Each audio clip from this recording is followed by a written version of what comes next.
everybody. Can you help me with this? Can you just get it in slideshow mode for me? Thank you so much. Thank you, and thanks everybody for your participation tonight. As I've been introduced, I'm one of the organisers in Australia, Asia Worker Links, and actually we're one of the co-organisers of tonight's event. I did want to say by way, it looks like it is in, right, okay. I had a look at, the rules for organising a slideshow presentation, and it generally says have no more than 5 to 6 points on every slide and no more than 10 slides. So I proceeded to put about 50 points on every slide, and I've got 21 of them. So what we're going to do is we're going to hand them out, and I am going to speak to them and do my very best not to bore you to tears. But actually, the work that I'm going to talk to you about is quite exciting, so I trust that you're not going to be bored shitless. While that's being handed out, I do want to give you a little bit of a background to AAWL. We're not moving through them. Yeah, sorry guys. So AAWL is a labour movement solidarity organisation. We build links between trade unions, workers and worker organisations across the Asia Pacific region. We're made up of trade union affiliates and workers as members. AAWL started in 1979 from labour activists returning from South Korea. So the sorts of trips that APHEDA spoke about, that Sam spoke about at the start of tonight, those international education tours and solidarity tours are the kind of thing that sparked an organisation like AAWL because of what we learn and what we discover when we participate in those international trips. So solidarity visits and exchanges by workers and organisers is really critical and central to AAWL's work. Campaigning against repression of workers and unions is also critical to our work. So you'll know from your experiences here in Australia of being union organisers that this kind of work isn't welcomed by the bosses and by government. So as a consequence of our trade union organising, there is the experience of repression. It can be more pronounced in other parts of the world, but it is central to our organising. Thank you. So it's central to our organising. We also have a focus, like APHEDA in their talk at the start of the night, we have a focus on women, on Indigenous issues, on migrant workers and refugees. And one of the things that, in the same way that I talked about repression against workers, one of the things that we're noticing, and that you're probably noticing too, is that the issues facing workers in all countries have become more and more similar. So not just the repression, but also the casualisation, the downward pressure on wages and conditions, the use of undocumented workers, as we heard from the comrades in the NUW. So this led us to ask the question, is it possible to have a single set of demands for workers all around the world? So not just saying, we want an increase of $10 a week for the minimum work, but actually having a global set of demands for workers everywhere. Well, after about 3 or 4 years of discussions with our comrades overseas, we came up with an international set of demands, and we called it the Global Labour Movement Charter, which is, as I said, a global set of demands for all workers. Now, this wasn't AAWL in the confines of a four-walled room in some corner of Trades Hall that came up with this. This is something that we took to 8-9 countries across the region. We spoke to multiple partner organisations about developing this. This is why it took 4 years. Could you imagine what that felt like, organising a global... the International Women's Day Collective, which I'm a member of, we spent about 7 months just coming up with 12 demands for Melbourne. So we came up with 12 demands for the global labour movement, and it took us 4 years because it was real, it was serious. The debates were robust. There were some fights. I wasn't a part of them, pleased to say that, but we came up with this. But that immediately presented the next question, which is, we've got this global labour movement charter, we've got this set of demands. What do we do with them? How do we realise them? How do we organise?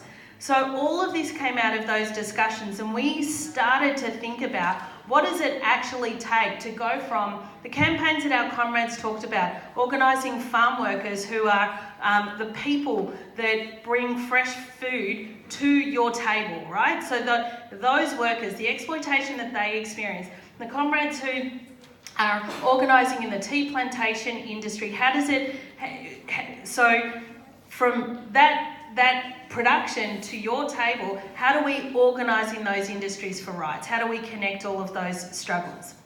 So we came up with this concept called the global picket line. And if I were to explain it really crudely and use a particular industry, like the textiles industry. So let's say you've got a factory out in Brunswick and those workers go into dispute. And so it's pretty obvious that we're going to say we'll put a picket out the front of the factory and we'll say nothing in, nothing out. That is how we're going to put pressure on this particular company to win this particular dispute, right? So we're going to hit them at their profits. And then the company's like, the workers are out the front, we'll open the back gate and we'll get the stuff in and out that way. So as soon as the workers learn about that, what's the obvious manoeuvre? It's to put a picket on the back and a picket at the front. We still say the demand is nothing in, nothing out. But what about when the company says, fuck that, we're going to open a gate in Indonesia? It's not an immediate question for us to go, okay, well, let's put a picket at the front of the gate. We don't think like that. So the Global Picket Line project was about how do we think like that? How do we build like that? What does it actually take? Not just in terms of concepts, but in a practical way if we're going to win. We say that workers united will never be different. What does it actually look like to unite workers, and not just in one country but internationally? So let's look at a few things to understand how this would work, because you can't just fly off half-cocked and organise international solidarity. You've got to do a little bit of homework. So again, as our comrades described, particularly the Tetley tea example, the economy is global. In order for companies to survive in this world, they actually need to compete globally. Technology has developed in such a way that transport, communications, logistics, everything is integrated and global. Competition between companies is necessary in a global capitalist economy, and that competition creates a race to the bottom. So it is about maximising profit, and once you've maximised your profits from resources and materials and things like that, there is only one other place from which to maximise profits and reduce costs, and that's labour, and everything to do with it. So not just what you pay out to that labour, but every single piece of how you look after it or not look after it. So what I'm talking about is health and safety, and then all of the other things, conditions in terms of holiday pay, sick leave, maternity leave, the things that we fight for as a union movement. So that is where the downward pressure comes from the competition between companies in a global capitalist economy. So what are some of the tactics that are used by companies in this race to the bottom? Well, shifting production to lower wage companies, that hypothetical example that I gave you about a textiles factory. Keeping workers unorganised, so that's smashing unions, that's all of the union repression that I talked about earlier and that we're experiencing to prevent us from driving wages and conditions upwards. Using contracting out and casualisation, something that impacts workers right across the world. When I travel right across the world, and I'm sure wherever Sam is, we'll say exactly the same thing. When we ask workers what is the biggest issue facing you and your industry at the moment, the number one answer is casualisation. Or however that's termed in a country, deregularisation, all of that kind of stuff. The other thing, pushing workers to produce more, so increasing the unit production for periods of time. And the comrades in Woolworths and Coles talk about the trolley collectors needing to collect more trolleys in a limited period of time, which impacts on health and safety. Cutting back on occupational health and safety. Importing migrant workers, again, what you're experiencing in your industry. And what the labour movement is currently looking at and running major campaigns around, doing tax deals, companies doing tax deals with governments as a race to the bottom, maximising profits. So how are workers responding to this? So workers are accustomed to, they're used to organising at the local level in the workplace. And it's produced many victories. It's an effective way to organise. And these workplace victories has built a global labour movement. You know, we talked about solidarity with the way that we've learnt about what's happening in these individual workplaces. However, with the changing economy, workers are struggling to find new strategies to organise globally. That is really where we're at. Workers do understand the need. We do understand the need to coordinate our efforts locally, regionally, nationally and internationally. And many unions are building solidarity at that global level, and we've heard those stories tonight. So what is the Global Picket Line? The Global Picket Line is a method for organising internationally. I'll say at the start, at this point, and I'll come to it later. Global Picket Line is not the only way to organise, and in fact it's not suited to every single dispute. It's one method of organising, and we think it's an effective way of organising. It is made up of components though. So the first part is workers' common demands, and that's the Global Labour Movement Charter that we talked about earlier. This idea called dispute mapping, which I'm going to go into in detail, and that's made up of union mapping, company mapping and production mapping, and those maps collectively make up a dispute map. Then this idea called the right people around the table and levels of solidarity, so the level at which international support can be provided and received. And that collectively, all of those concepts together fit into what we call this global picket line framework or concept or understanding. So let's look at those concepts in detail. So dispute mapping. It's a method that can be used to help us understand the global situation in a particular dispute. It gives us critical information that helps us build a campaign. So as I said in the previous slide, it's made up of company mapping, production mapping and union mapping. Now, all of these pieces came to us not from one place. We met with workers in Indonesia that talked about how they map a union factory, a factory that's in dispute, and identify the choke points. So the point in the factory where if you stop production there, the whole thing falls apart. So now you've got a strategic point inside the factory. So we took that and we built that into this broader concept. The comrades in Malaysia, in the electronics industry in Malaysia, had this idea that if they found where all the components of whatever that final electronic piece of equipment that they were, if they knew where all of those pieces came, they could then build solidarity with those upstream production lines or supply chains. So that got built into this particular company. And the work that AAWL does, which is mapping where all of our union friends are across the world, got put into this. So the reason I'm telling you that is I want to make it really clear that the global picket line concept was built collectively internationally. It wasn't just 2 or 3 people that came up with it. So, company mapping, what is this? So let's say, I'm going to use Tetley because it was such a beautiful example that you gave us, right? So let's say you've got a dispute in relation to Tetley. Company mapping shows where Tetley's operations are and where its production facilities are around the world. So we've got India, I'm assuming we've probably got plantations in Sri Lanka as well, and probably in other countries across South Asia. They're the biggest tea plantation countries. So finding out where Tetley is and actually putting that on a map. So if you look at that corner map, that was actually a company map that we created. That was a dispute map we created in relation to the airlines industry. And each one of those dots, and it's all colour-coded based on these different things. So we literally sat with a map of the world and said, where is this company everywhere in the world? That is what the company map looks like.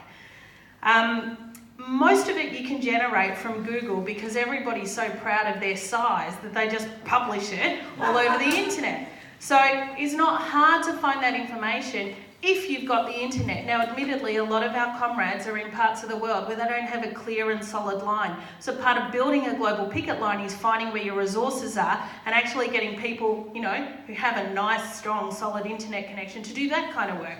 And then the local people who know where the friendly unions are and when they're not friendly, to do that piece of the work. So, production mapping. So this is being able to, you know, understanding the company and where the company is, and then looking at where the raw materials or the assembly products come from, how they get to the company, where the critical assembly or processing happens, and how products get out and where the products are sold. So that's the production map.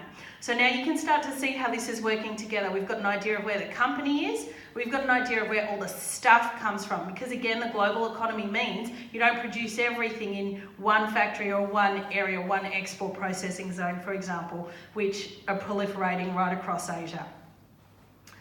Then the union map. So this piece gives us, you know, our human resources and where we're going to target and where we're going to organise. So the union map is, we want to know where the friendly unions are. We want to know where we might be able to build solidarity. We want to know which factories or which workplaces in relation to this company are totally unorganised or where they are completely organised, and where we've got some way of connecting with the workers on the ground. But we also know that these multinational companies are dirty, dirty union-busting companies. This is probably the trickiest part of the work, and it requires deep, concerted, committed activism. It requires the international solidarity visits that Sam talked about and that AAWL's been doing for 40 years. So it's not something that you can build overnight, because also in various parts of the world, the union oppression is so deep, it takes years to build the kinds of relationships that mean you learn exactly what's happening. So this is probably the most difficult part, but there are comrades across the world who have been at work on this for 30, 40, 50, 60 years. So our movement has this knowledge, even if we individually don't have that knowledge. The union, just the last point on that, the union mapping also helps us find out the histories of disputes. And, you know, Michelle Myers is in the room. I'm always kind of nervous when I talk about a dispute that people are involved with. But anyway, there you are, and we're at the MUA offices as well. So the ICTSI dispute is a critical one, because most of us remember the history of that particular dispute as being in the 1998 Patrick's dispute. And for all of us that participated in that, we had the union historical memory and knowledge of that dispute that fed into this one in particular. And ICTSI is a perfect company for which a global picket line would be a kind of organising strategy. We know that it's a Filipino company. We have strong, deep connections with comrades in the Philippines. We also know that ICTSI is a dirty union company that is trying to smash the unions on its Indonesian ports, in its Georgian ports. So Georgia is a tiny little country near Russia, for those of you who don't know geography because you went to school in Australia. You know, so ICTSI, so the union map of this, like let's say the comrades in Indonesia were sitting doing this map, they would find the MUA here, they would link this dispute to the history of the dispute here. So these components collectively make up a dispute map. So it gives us a picture of the dispute. So now we know the strengths and weaknesses of the company. We know the strengths and weaknesses of our side. Like if we had a look and we discovered that all of our unions in this company right across the world got smashed, we've got a lot of work to do to firstly build at the local level in order to have something internationally to build on. So that is what the dispute gives us.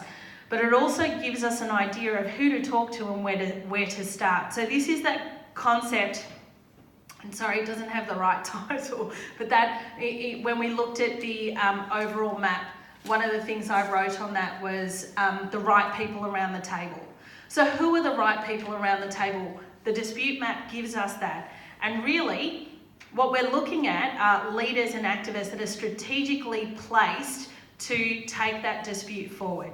So it's people that are in genuine unions or labour movement organisations and someone who's connected to the struggle. Like, you couldn't run an international campaign around ICTSI without someone from the MUA, for instance. It's just nuts.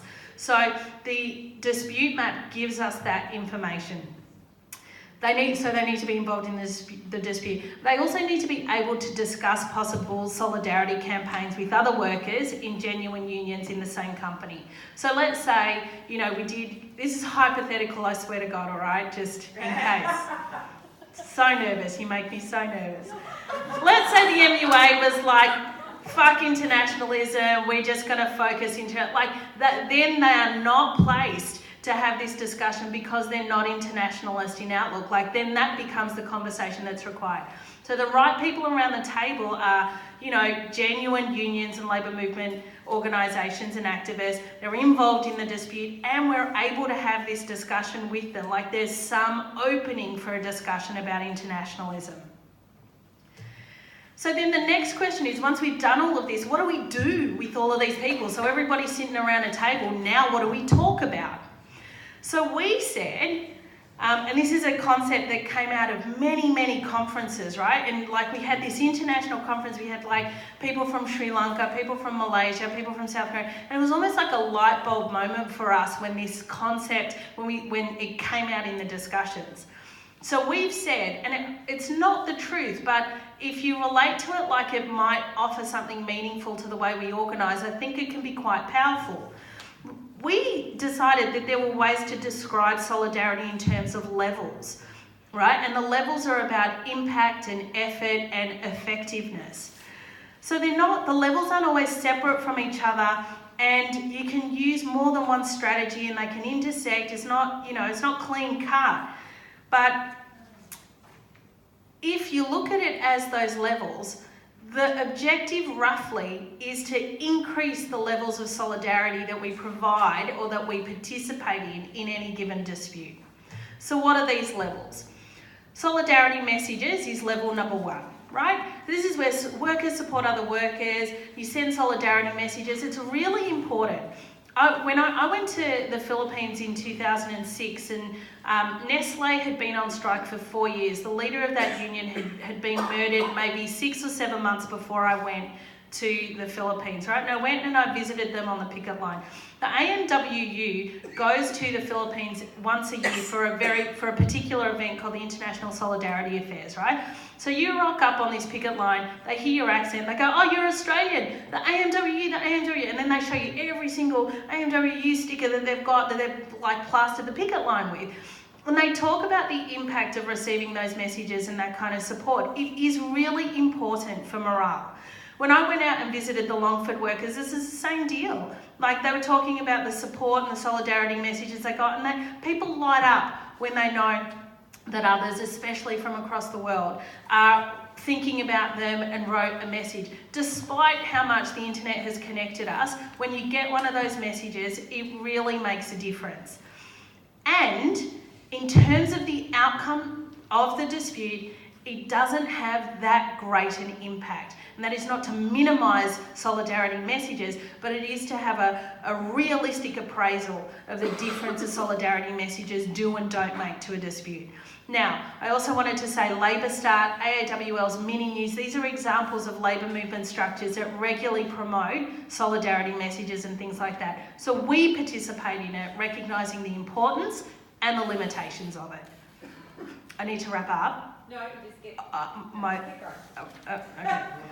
Okay. I'm almost done. Connecting the struggles is the next level. So this is workers organising solidarity actions. So these are like what's that gold mine called in the Philippines that we have all of those demonstrations outside of the embassy? Oceania Gold, yes. So they're like those demonstrations. It's connecting the struggle. It's saying workers here in Australia are connected to the Oceania Gold dispute. We're watching you, we're supporting you, and we have these symbolic demonstrations outside of, it's outside of Thai Airline, the Oceania Gold's headquarters is actually on that, is on Collins Street, and that's where we have the actions. So they're very, very important. They also produce fantastic social media, great opportunities, right? And they also have limitations.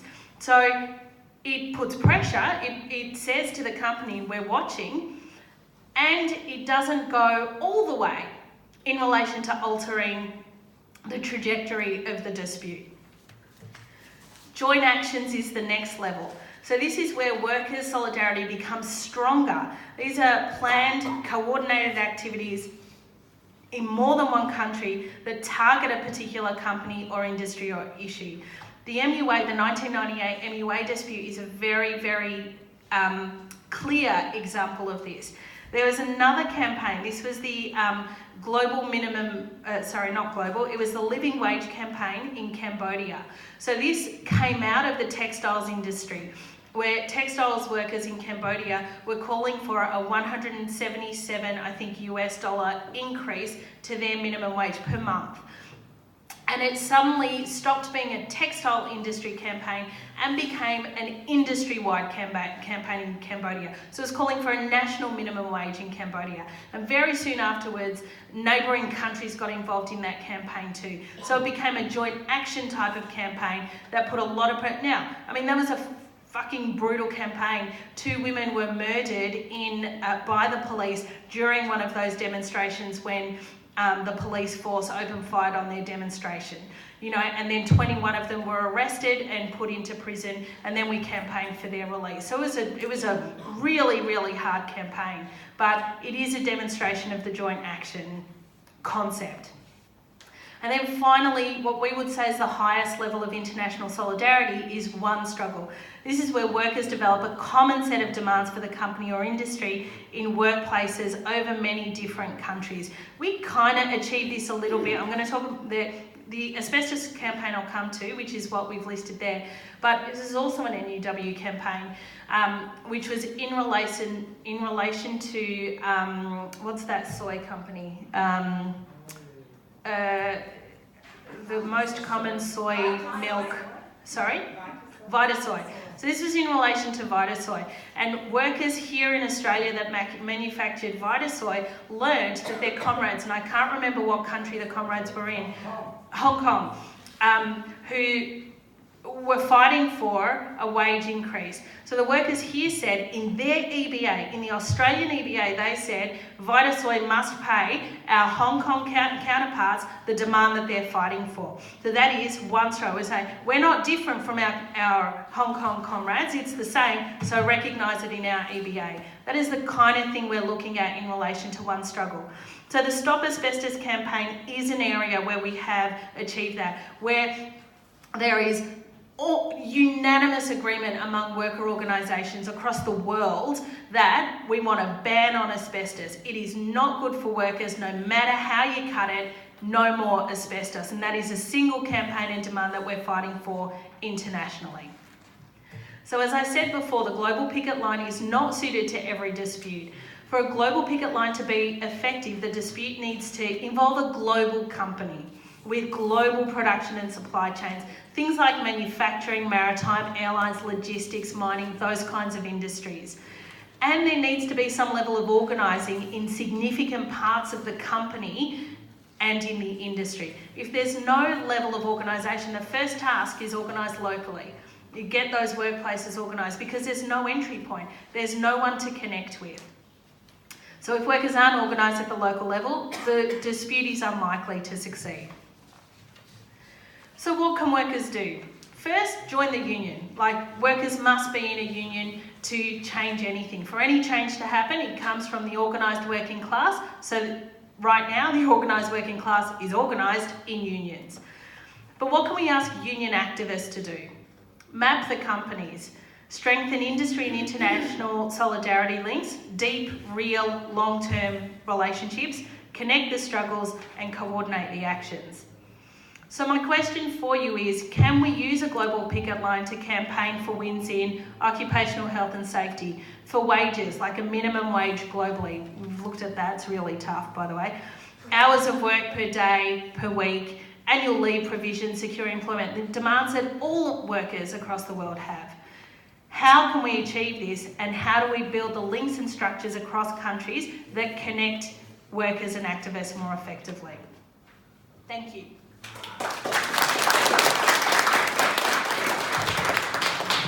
Well, thanks, Giselle. You can tell that she's right across it.